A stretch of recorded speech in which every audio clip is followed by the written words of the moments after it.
ಅಜನ್ಮ ಬ್ರಹ್ಮಚಾರಿಯಾಗಿರ್ತಕ್ಕಂಥ ಭೀಷ್ಮನಿಗೆ ತನ್ನ ತಮ್ಮನಾದ ವಿಚಿತ್ರ ವೀರನ ಹೆಂಡತಿಯರನ್ನ ಮದುವೆ ಆಗು ಅಂತ ಹೇಳಿದ್ದು ಯಾಕೆ? ವ್ಯಾಸನಿಗೂ ಮಹಾಭಾರತಕ್ಕೂ ಏನು ಸಂಬಂಧ? ವ್ಯಾಸನಿಂದ ಹುಟ್ಟುವಂತಹ ಮಕ್ಕಳು ಯಾರು? ಈ ಎಲ್ಲ ರೋಚಕ ಪ್ರಶ್ನೆಗಳಿಗೆ ಉತ್ತರ ಈ ವಿಡಿಯೋವನ್ನ ಕೊನೆಯವರೆಗೂ ನೋಡಿ.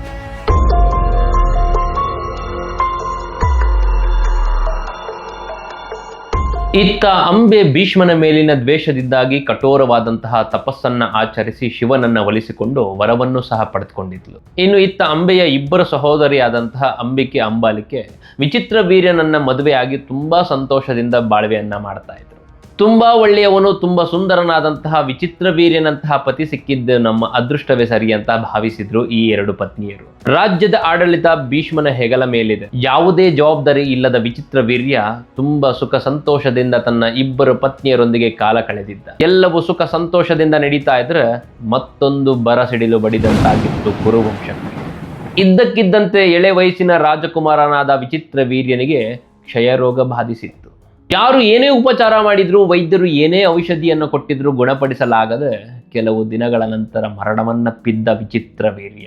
ಹೀಗೆ ಅಕಾಲಿಕ ಮರಣಕ್ಕೆ ಒಳಗಾದಂತಹ ವಿಚಿತ್ರ ವೀರ್ಯನ ಸಾವನ್ನ ಕಂಡಂತಹ ಸತ್ಯವತಿ ದಿಕ್ಕು ತೋರದಂತಾಗಿದ್ಲು. ಮದುವೆಯಾಗಿ ಕೆಲವೇ ವರ್ಷಗಳಲ್ಲಿ ತನ್ನ ಅತ್ಯಂತ ಪ್ರಿಯವಾದ ಪತಿಯನ್ನ ಕಳ್ಕೊಂಡ್ಲು. ಇನ್ನು ಯುವರಾಜನಾಗಿರ್ತಕ್ಕಂಥ ಚಿತ್ರಾಂಗದ ಗಂಧರ್ವನೊಂದಿಗೆ ಯುದ್ಧ ಮಾಡ್ತಾ ಸಾವನ್ನಪ್ಪಿದ್ದ. ಈಗ ಎಳೆಯ ವಯಸ್ಸಿನ ಮದುವೆಯಾಗಿ ಕೆಲವು ದಿನಗಳಲ್ಲಿ ಈ ನನ್ನ ವಿಚಿತ್ರ ವೀರ್ಯ ಸಾವನ್ನಪ್ಪಿದ್ದಾನೆ ಅಂದ್ರೆ ಇದೆಂತಹ ದುರಂತ ನನಗೆ. ನನ್ನ ತಂದೆ ಯಾವ ನನ್ನ ಮಕ್ಕಳಿಗೋಸ್ಕರ ಆ ಭೀಷ್ಮನನ್ನ ಮದುವೆ ಆಗ್ಬಾರ್ದು ಅಂತ ಶಪಥ ಮಾಡಿಸ್ಕೊಂಡಿದ್ರು, ಯಾವ ನನ್ನ ಮಕ್ಕಳ ಸಿಂಹಾಸನಕ್ಕೋಸ್ಕರ ಆ ಭೀಷ್ಮನ ಸಿಂಹಾಸನವನ್ನ ಕಿತ್ಕೊಂಡಿದ್ರು, ಇವತ್ತು ಆ ನನ್ನ ಮಕ್ಕಳೇ ಇಲ್ಲದಂತಾಗಿದ್ದಾರಲ್ಲ. ಇದಕ್ಕಿಂತ ದುರಂತ ಬೇಕಿತ್ತೆ. ಈ ಸೌಭಾಗ್ಯಕ್ಕಾಗಿ ಅವತ್ತು ನನ್ನ ತಂದೆ ಭೀಷ್ಮನಿಂದ ಪ್ರತಿಜ್ಞೆ ಮಾಡಿಸ್ಕೊಂಡಿದ್ನ, ಈ ಸೌಭಾಗ್ಯಕ್ಕಾಗಿ ಅವತ್ತು ನನ್ನ ತಂದೆ ಸಿಂಹಾಸನವನ್ನೇ ಕಿತ್ಕೊಂಡಿದ್ನ ಭೀಷ್ಮನಿಂದ ಅಂತ ಯೋಚನೆ ಮಾಡ್ತಾ ಇರ್ತಾಳೆ ಸತ್ಯವತಿ. ಕುರುವಂಶದ ರಾಜಮಾತೆ ಆಗಿರ್ತಕ್ಕಂಥ ಸತ್ಯವತಿಗೆ ಈಗ ಬೇರೆ ಯಾವುದೇ ಆಯ್ಕೆ ಇಲ್ಲ.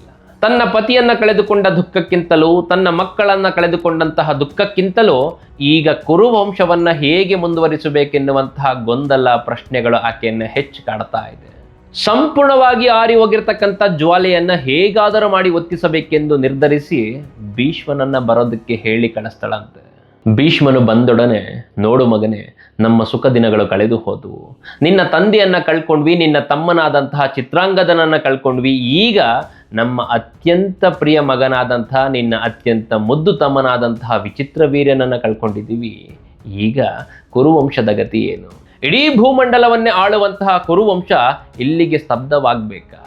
ನೋಡು ಮಗನೇ, ಕುರುವಂಶ ಮುಂದುವರಿಯುವುದು ಎಲ್ಲವೂ ನಿನ್ನ ಕೈಯಲ್ಲಿದೆ ಅಂತ ಹೇಳಿದ ಕೂಡಲೇ ಭೀಷ್ಮನಿಗೆ ಆಶ್ಚರ್ಯವಾಗುತ್ತಂತೆ. ಅಮ್ಮ ಏನ್ ಹೇಳ್ತಾ ಇದ್ದೀರಿ ಅಂತ ಕೇಳಿದಾಗ ಆಗ ಸತ್ಯವತಿ ಹೇಳ್ತಾಳೆ, ಮಗನೇ, ನಿನ್ನ ತಮ್ಮನಾದ ವಿಚಿತ್ರ ವೀರ್ಯನಿಂದ ಉಂಟಾದಂತಹ ಸಾವಿನ ನಷ್ಟವನ್ನ ಎಂದಿಗೂ ಸಹ ಭರಿಸಲಿಕ್ಕೆ ಆಗೋದಿಲ್ಲ. ಆದರೆ ಅವನು ಬಿಟ್ಟು ಹೋಗಿರ್ತಕ್ಕಂಥ ತನ್ನ ಇಬ್ಬರು ಪತ್ನಿಯರಿದ್ದಾರಲ್ವಾ, ಅವರಿಬ್ಬರನ್ನ ನೀನು ಸ್ವೀಕರಿಸಿ ಕುರುವಂಶವನ್ನ ಮುಂದುವರಿಸಬೇಕಪ್ಪ ಅಂತ ಹೇಳ್ತಾಳಂತೆ. ಆಗ ಭೀಷ್ಮ, ಅಮ್ಮ, ಅಜನ್ಮ ಬ್ರಹ್ಮಚಾರಿಯಾದ ನನ್ನಿಂದ ಇದು ಹೇಗೆ ಸಾಧ್ಯವಾಗುತ್ತೆ? ಇಂತಹ ಆಲೋಚನೆ ನಿನಗೆ ಬಂದಿದ್ದಾದರೂ ಹೇಗಮ್ಮ ಅಂತ ಕೇಳ್ತಾನಂತೆ ಭೀಷ್ಮ. ಮಗನೇ, ನಿನ್ನ ತಮ್ಮನಾದ ವಿಚಿತ್ರ ವೀರ್ಯ ಪುತ್ರ ಪ್ರಾಪ್ತಿ ಇಲ್ಲದೆ ಸತ್ತು ಹೋದ. ನೀನು ಗೆದ್ದು ತಂದಿರತಕ್ಕಂಥ ಅವನ ಇಬ್ಬರು ಹೆಂಡತಿಯರು ಇನ್ನು ಎಳೆಯ ವಯಸ್ಸಿನವರು. ಆಸೆ ತೀರುವ ಮೊದಲೇ ತಮ್ಮ ಗಂಡನನ್ನ ಕಳೆದುಕೊಂಡಿದ್ದಾರೆ. ಈಗೋ ಇದೇ ನನಗೆ ತೋರ್ತಿರ್ತಕ್ಕಂಥ ಧರ್ಮ. ನೀನು ಹೇಗಾದರೂ ಮಾಡಿ ಅವರನ್ನ ಸ್ವೀಕರಿಸಿ ಕುರುವಂಶದ ಕೊಡಿಗಳನ್ನ ಕರುಣಿಸು. ಕುರುವಂಶವನ್ನ ಮುಂದುವರಿಸುವ ಸಲುವಾಗಿ ನೀನು ಆಪದ್ಧರ್ಮವಾಗಿ ಇದನ್ನ ಪಾಲಿಸಲೇಬೇಕು. ನಿನ್ನ ಪೂರ್ವಿಕರು ಇಂತಹ ಸಂದರ್ಭಗಳಲ್ಲಿ ಹೀಗೆ ನಡ್ಕೊಂಡಿದ್ರು. ಉಳಿದಿರುವುದು ಇದೊಂದೇ ದಾರಿ, ಇದು ನಿನ್ನ ಕರ್ತವ್ಯವೆಂದು ತಿಳಿ ಅಂತ ಹೇಳ್ತಾಳಂತೆ ಸತ್ಯವತಿ. ಈ ಅಸಂಬದ್ಧವಾದ ಸಲಹೆಯನ್ನ ಕೇಳಿದಂತಹ ಭೀಷ್ಮ ಧೃತಿಗೆಡದೆ, ಅಮ್ಮ, ಇಬ್ಬರು ಮಕ್ಕಳನ್ನ ಕಳೆದುಕೊಂಡಂತಹ ನೀನು ದುಃಖದಿಂದ ಬುದ್ಧಿಗೆಟ್ಟು ಈ ತರ ಮಾತಾಡ್ತಿದ್ದೀಯಾ? ನೀನು ಹೇಳುವ ಆಪದ್ಧರ್ಮವು ಇರುವುದು ಸತ್ಯ. ಇಂತಹ ಸಂದರ್ಭಗಳಲ್ಲಿ ಹೀಗೆ ನಡೆದುಕೊಳ್ಳುವುದು ಸಹ ನಿಜ. ಆದರೆ ಈ ಸಲಹೆಯನ್ನ ನೀನು ನನಗೆ ಹೇಳ್ತಿದ್ಯಲ್ಲ, ಇದು ಅಸಂಬದ್ಧವಮ್ಮ. ಯಾಕೆಂದ್ರೆ ನಾನು ನಿನಗಾಗಿ ನಿನ್ನ ಕಣ್ಣ ಮುಂದೆಯೇ ಅಜನ್ಮ ಬ್ರಹ್ಮಚಾರಿಯಾಗಿರ್ತೇನೆ ಅಂತ ಭೀಷಣವಾದಂತಹ ಪ್ರತಿಜ್ಞೆಯನ್ನ ಮಾಡಿದ್ದೇನೆ.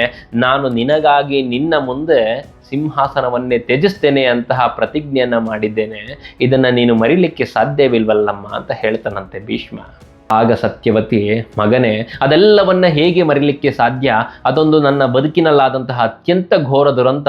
ನನ್ನ ತಂದೆಯ ತಪ್ಪಿನಿಂದ, ನನ್ನ ತಂದೆಯ ದುರಾಸೆಯಿಂದ ನನ್ನ ಬದುಕಿನಲ್ಲೇ ಅಳಿಸಲಾಗದಂತಹ ಕಹಿ ಘಟನೆಯಪ್ಪ ಅದು. ಅದನ್ನು ಹೇಗೆ ಮರಿಲಿಕ್ಕೆ ಸಾಧ್ಯ? ಆದರೂ ಸಹ ಕುರುವಂಶವನ್ನ ಹೇಗಾದರೂ ಮಾಡಿ ನಾವು ಮುಂದುವರಿಸಲೇಬೇಕಲ್ವಾ, ಇದಕ್ಕೆ ಇರುವುದು ಇದೊಂದೇ ದಾರಿ, ಹೇಗಾದರೂ ಮಾಡಿ ನೀನು ಆ ಇಬ್ಬರು ಹೆಣ್ಣು ಮಕ್ಕಳನ್ನ ಸ್ವೀಕರಿಸಬೇಕು ಅಂತ ಪರಿಪರಿಯಾಗಿ ಕೇಳ್ಕೊಳ್ತಾಳಂತೆ ಸತ್ಯವತಿ. ಜೊತೆಗೆ ನಿನ್ನ ತಾಯಿಯಾದಂತಹ ನನ್ನ ಆಜ್ಞೆಯನ್ನ, ನನ್ನ ಆದೇಶವನ್ನ ನೀನು ಪಾಲಿಸುವುದು ಇದುವರೆಗೂ ನೀನು ಮಾಡಿರುವ ಎಲ್ಲ ಪ್ರತಿಜ್ಞೆ, ಎಲ್ಲ ಶಪಥಗಳಿಗಿಂತಲೂ ಸಹ ಮಿಗಿಲಾದದ್ದು, ಇದನ್ನ ನೀನು ಮರೆಯಬೇಡ, ಇದು ನಿನ್ನ ಧರ್ಮ ಅಂತ ಹೇಳ್ತಾಳಂತೆ ಸತ್ಯವತಿ. ಇಲ್ಲಿಯವರೆಗೂ ಭೀಷ್ಮ ತಾಳ್ಮೆಯನ್ನ ಕಳ್ಕೊಂಡಿರ್ಲಿಲ್ಲ. ಈಗ ತನ್ನ ತಾಳ್ಮೆಯ ಕಟ್ಟೆಯೇ ಒಡೆದು ಹೋಗಿತ್ತಂತೆ. ಎಲ್ಲವನ್ನ ನೆನಪಿಸಿಕೊಂಡ. ತಾನು ತನ್ನ ತಾಯಿಯೊಂದಿಗೆ ಬಾಲ್ಯದಲ್ಲಿ ಸ್ವರ್ಗಲೋಕಕ್ಕೆ ಹೋಗಿದ್ದು, ಬೃಹಸ್ಪತಿ ಬಳಿ ವೇದಾಂಗಗಳನ್ನ ಕಲಿತಿದ್ದು, ವಸಿಷ್ಠರ ಬಳಿ ರಾಜನೀತಿ ಶಾಸ್ತ್ರವನ್ನ ಅಧ್ಯಯನ ಮಾಡಿದ್ದು, ಭಾರ್ಗವನಿಂದ ಧನುರ್ವಿದ್ಯೆಯನ್ನ ಕಲಿತಿದ್ದು, ಇದೆಲ್ಲವನ್ನ ಸಹ ಸ್ಮರಿಸಿಕೊಂಡ. ಇದೆಲ್ಲವನ್ನು ತನ್ನ ತಾಯಿ ಅಂದು ಮಾಡಿಸಿದ್ದು ತಾನು ಕುರುವಂಶದ ಯೋಗ್ಯ ಪುತ್ರನಾಗಲಿ ಎಂದು, ಕುರು ಸಿಂಹಾಸನವನ್ನ ಆಳಲಿ ಎಂದು, ಇಡೀ ಕುರುವಂಶಕ್ಕೆ ಚಕ್ರಾಧಿಪತಿಯಾಗಲೆಂದು. ಅದನ್ನೇ ಅವಳು ಅನೇಕ ಬಾರಿ ಹೊತ್ತಿ ಹೇಳ್ತಾ ಇದ್ಲು. ಆದರೆ ಅವತ್ತು ಆಗಿದ್ದೇನು? ನನ್ನ ತಂದೆಯ ಪ್ರೀತಿಗಾಗಿ, ನಿನ್ನ ತಂದೆಯ ದುರಾಸೆಗಾಗಿ ತೋಳ್ಗಳಲ್ಲಿ 1000 ಆನೆಗಳ ಬಲವಿದ್ದರೂ ಸಹ ಸಿಂಹಾಸನವನ್ನ ತ್ಯಜಿಸಿದ್ದೆ. ಯೌವನದ ಉತ್ತುಂಗಲಿದ್ದಾಗ ಅಜನ್ಮ ಬ್ರಹ್ಮಚಾರಿಯಾಗಿರ್ತೇನೆ ಅಂತ ಶಪಥವನ್ನ ಮಾಡಿದ್ದೆ. ತಾನು ಈ ಲೋಕದಲ್ಲಿ ಸುಂದರವಾಗಿರುವುದು ಯಾವುದುಂಟೋ ಅದೆಲ್ಲವನ್ನ ಅವತ್ತೇ ತ್ಯಜಿಸಿದ್ದೆ.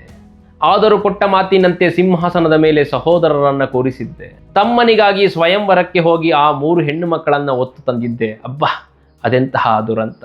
ಆ ಅಂಬೆಯ ಬಾಳು ನನ್ನನ್ನು ಎಷ್ಟು ಘಾಸಿ ಮಾಡಿತ್ತು. ಅವಳು ಸಹ ನನ್ನನ್ನು ಮದುವೆಯಾಗುವಂಥ ಪರಿಪರಿಯಾಗಿ ಕೇಳ್ಕೊಂಡಿದ್ರು. ಅದನ್ನು ನಾನು ನಿರಾಕರಿಸಿದ್ದೆ. ಕೊನೆಗೆ ನನ್ನ ಗುರುಗಳಾದ ಭಾರ್ಗವ ಅರ್ಥಾತ್ ಪರಶುರಾಮರೊಂದಿಗೆ ಯುದ್ಧ ಮಾಡುವಂತಹ ಸನ್ನಿವೇಶ ಎದುರಾಗಿತ್ತು ಈ ನನ್ನ ಶಪಥದ ಸಲುವಾಗಿ. ಅವತ್ತೇ ನಾನು ನನ್ನ ಗುರುಗಳು ಬಂದು ಹೇಳಿದ್ರು ಆ ನನ್ನ ಶಪಥವನ್ನು ಮುರಿಯಲಿಲ್ಲ. ಈಗ ನೀನು ಹೇಳ್ತಾ ಇದೀಯ ಅಂದ್ರೆ ನಾನು ಹೇಗೆ ಮುರಿಲಿಕ್ಕೆ ಸಾಧ್ಯವಮ್ಮ ಅಂತ ಹೇಳ್ತಾನ. ಭೀಷ್ಮನು ಬಾಯಿ ಬಿಟ್ಟ ತಕ್ಷಣವೇ ತನ್ನ ಒಳಗೆ ಹೊದಗಿರ್ತಕ್ಕಂಥ ಕೋಪವೆಲ್ಲವೂ ಸಹ ಬೋರ್ಗರೆದು ಹೊರಗೆ ಚಿಮ್ಮಿತ್ತಂತೆ. ನಡುಗುವ ಕಂಠದಿಂದ, ಅಮ್ಮ, ನನ್ನ ಮನಸ್ಸಿನ ಬಲವನ್ನ ನೀನು ಅರಿಯೆ, ನನ್ನ ಧರ್ಮ ಎಷ್ಟು ದೃಢವಾಗಿದೆ ಎಂಬುದನ್ನೂ ನೀನು ಅರಿಯೆ. ನೀನು ಹೇಳಿದಂತಹ ಈ ಕಾರ್ಯವನ್ನ ಮಾಡಿಸುವ ಶಕ್ತಿ, ವ್ಯಕ್ತಿ ಈ ಜಗತ್ತಲ್ಲಿ ಯಾರೂ ಸಹ ಇಲ್ಲ, ಯಾರಿಗೂ ಸಹ ಸಾಧ್ಯವಿಲ್ಲ. ಭೂಮಿ ತನ್ನ ಗಂಧವನ್ನೇ ಕಳೆದುಕೊಳ್ಳಬಹುದೇನೋ, ನೀರು ತನ್ನ ರುಚಿಯನ್ನೇ ಕಳೆದುಕೊಳ್ಳಬಹುದೇನೋ, ಸೂರ್ಯ ತನ್ನ ಪ್ರಕಾಶಮಾನವನ್ನು ಸಹ ಕಳೆದುಕೊಳ್ಳಬಹುದೇನೋ, ಚಂದ್ರ ತನ್ನ ತಂಪನ್ನು ಕಳೆದುಕೊಳ್ಳಬಹುದೇನೋ, ಸತ್ಯ ಧರ್ಮವೇ ತನ್ನ ಧರ್ಮವನ್ನು ಬಿಟ್ಟು ಹೋಗಬಹುದೇನೋ, ಆದರೆ ನಾನು ಮಾತ್ರ ನನ್ನ ಸತ್ಯ ಪಥವನ್ನು ಎಂದಿಗೂ ಬಿಡಲಾರೆ. ಇದೇ ನನ್ನ ಶಪಥ, ಇದೇ ನನ್ನ ಭೀಷಣವಾದಂತಹ ಶಪಥ ಅಮ್ಮ. ಸತ್ಯವೆಂಬುದು ಸ್ವರ್ಗದ ಎಲ್ಲ ಭೋಗ ಭಾಗ್ಯಗಳಿಗಿಂತಲೂ ಮಿಗಿಲಾದದ್ದು. ಪ್ರಳಯವೇ ಆದರೂ ಸಹ ನನ್ನ ಮನಸ್ಸಿನ ಬಲವನ್ನ ನಾನು ಎಂದಿಗೂ ಸಹ ತಗ್ಗಿಸುವುದಿಲ್ಲ, ಎಂದಿಗೂ ಸಹ ಮುರಿಯುವುದಿಲ್ಲ. ಯಾರು ಯಾವುದೂ ಸಹ ನನ್ನನ್ನ ಚಲಿಸುವಂತೆ ಮಾಡಲಾರದು. ತಾಯಿ ಎಂಬ ಅಧಿಕಾರವುಳ್ಳ ನೀನೂ ಸಹ ನನ್ನ ಗುರುವಾದ ಭಾರ್ಗವರನ್ನೇ ಎದುರಿಸಿದ್ದೆ ಅಂದ ಮೇಲೆ ಇನ್ನು ತಾಯಿ ಅಂತಿರುವಂತಹ ನಿನ್ನ ಮಾತುಗಳು ನನಗೆ ಈ ಪರಿಣಾಮವನ್ನ ಬೀರದಮ್ಮ. ನಾನು ನನ್ನ ಪ್ರತಿಜ್ಞೆಗಾಗಿ ನನ್ನ ಪ್ರಾಣವನ್ನೇ ಸಹ ಬಿಡ್ತೇನೆ, ಆದರೆ ಈ ಪ್ರತಿಜ್ಞೆಯನ್ನ ಎಂದಿಗೂ ಸಹ ಮುರಿಯಲಾರೆ ಅಂತ ಹೇಳ್ಬಿಡ್ತಾನಂತೆ ಭೀಷ್ಮ. ಇದೆಲ್ಲವನ್ನ ಕೇಳಿದಂತಹ ಸತ್ಯವತಿ ದುಃಖದಿಂದ, ಅವಮಾನದಿಂದ ಕುಸಿದು ಹೋದ್ಲು. ಆದರೂ ಸಹ ಕುರುವಂಶದ ಮೇಲಿರ್ತಕ್ಕಂಥ ಅಭಿಮಾನದಿಂದ ಹೇಗಾದರೂ ಮಾಡಿ ಕುರುವಂಶವನ್ನ ಮುಂದುವರಿಸಲೇಬೇಕು ಅಂತ ಹೇಳಿ ಮತ್ತೆ ಮತ್ತೆ ಪಟ್ಟು ಹಿಡಿದು ಭೀಷ್ಮನನ್ನ ಕೇಳ್ಕೊಳ್ತಾನೆ ಇದ್ಲು. ಆದರೆ ಭೀಷ್ಮ ಸಮುದ್ರ ದಂಡೆಯಲ್ಲಿರ್ತಕ್ಕಂಥ ಬಂಡೆಗಳಂತೆ ಅಚಲವಾಗಿ ನಿಂತಿದ್ದ ತನ್ನ ಪ್ರತಿಜ್ಞೆಗಾಗಿ. ತನ್ನ ಮಲತಾಯಿಯಾದ ಸತ್ಯವತಿ ಇಷ್ಟೆಲ್ಲ ದುಃಖಿಸುತ್ತಿರುವುದು ತನ್ನ ಕುರುವಂಶದ ಸಲುವಾಗಿಯೇ ಅಲ್ವಾ ಅಂತ ಯೋಚನೆ ಮಾಡಿ ಭೀಷ್ಮ ಸತ್ಯವತಿಯ ದುಃಖವನ್ನ ಅರಿತು, ಅಮ್ಮ, ನೀನು ಹೇಳಿದಂತಹ ಕಾರ್ಯವನ್ನ ನಾನು ಮಾಡಲಾರೆ, ಆದರೆ ಅನಾದಿ ಕಾಲದಿಂದಲೂ ಯಾವುದಾದರೂ ರಾಜವಂಶಕ್ಕೆ ಇಂತಹ ಪರಿಸ್ಥಿತಿ ಎದುರಾದಾಗ ಒಬ್ಬ ಸದ್ಬ್ರಾಹ್ಮಣನನ್ನು ಅಥವಾ ಋಷಿ ಮುನಿಗಳನ್ನ ಕರೆಸಿ ಅವರಿಂದ ಪುತ್ರ ಪ್ರಾಪ್ತಿಯನ್ನ ಮಾಡಿಸ್ಕೊಳ್ತಾ ಇದ್ರು. ಇದನ್ನ ಹೇಗಾದರೂ ಮಾಡ್ಬೇಕಲ್ಲಮ್ಮ ಅಂತ ಹೇಳಿದಾಗ ಆಗ ಸತ್ಯವತಿಗೆ ನೆನಪಾಗತ್ತಂತೆ, ತಾನು ಶಂತನು ಮಹಾರಾಜನನ್ನ ಮದುವೆಯಾಗುವುದಕ್ಕಿಂತಲೂ ಮುಂಚಿತವಾಗಿ ಪರಾಶರ ಎಂಬ ಋಷಿಗಳೊಂದಿಗೆ ಮಗುವನ್ನ ಪಡೆದಿದ್ದೆ. ಆ ಮಗುವೆ ವ್ಯಾಸ. ಅವನನ್ನ ಕರೆದು ಈ ನನ್ನ ಕುರುವಂಶವನ್ನ ಮುಂದುವರಿಸ್ತೇನೆ ಅಂತ ನಿರ್ಧಾರ ಮಾಡಿದ್ಲು. ಈಗ ಋಷಿ ಮುನಿಯಾಗಿರ್ತಕ್ಕಂಥ ತನ್ನ ಮೊದಲ ಮಗನಾದ ವ್ಯಾಸನನ್ನ ಕರೆಸೋದಕ್ಕೆ ನಿರ್ಧಾರ ಮಾಡ್ತಾಳೆ ಸತ್ಯವತಿ. ಈ ನಿರ್ಧಾರಕ್ಕೆ ಭೀಷ್ಮನು ಸಹ ಒಪ್ಪುತ್ತಾನೆ. ಹಾಗಾದರೆ ವ್ಯಾಸ ಬರ್ತಾನ. ವ್ಯಾಸನಿಂದ ಕುರುವಂಶ ಹೇಗೆ ಮುಂದುವರಿಯುತ್ತೆ? ವ್ಯಾಸ ಎಷ್ಟು ಜನ ಮಕ್ಕಳನ್ನ ಕುರುವಂಶಕ್ಕೆ ನೀಡ್ತಾನೆ? ಆ ಮಕ್ಕಳು ಯಾರು? ಈ ಎಲ್ಲ ರೋಚಕ ಪ್ರಶ್ನೆಗಳಿಗೆ ಉತ್ತರ ಮುಂದಿನ ಎಪಿಸೋಡ್ನಲ್ಲಿ. ಅದುವರೆಗೂ ನಾನು ನಿಮ್ಗಾಗಿ ಕಾಯ್ತಾ ಇರ್ತೀನಿ. ನೀವಿನ್ನೂ ನಮ್ಮ ಯೂಟ್ಯೂಬ್ ಚಾನೆಲ್ನ ಸಬ್ಸ್ಕ್ರೈಬ್ ಮಾಡ್ಕೊಂಡಿಲ್ಲ ಅಂದ್ರೆ ದಯವಿಟ್ಟು ಈ ಕೂಡಲೇ ಮಾಡ್ಕೊಳ್ಳಿ ಅಂತ ಹೇಳ್ತಾ ಎಲ್ಲರಿಗೂ ಒಳ್ಳೇದಾಗ್ಲಿ. ಹರೇ ಕೃಷ್ಣ.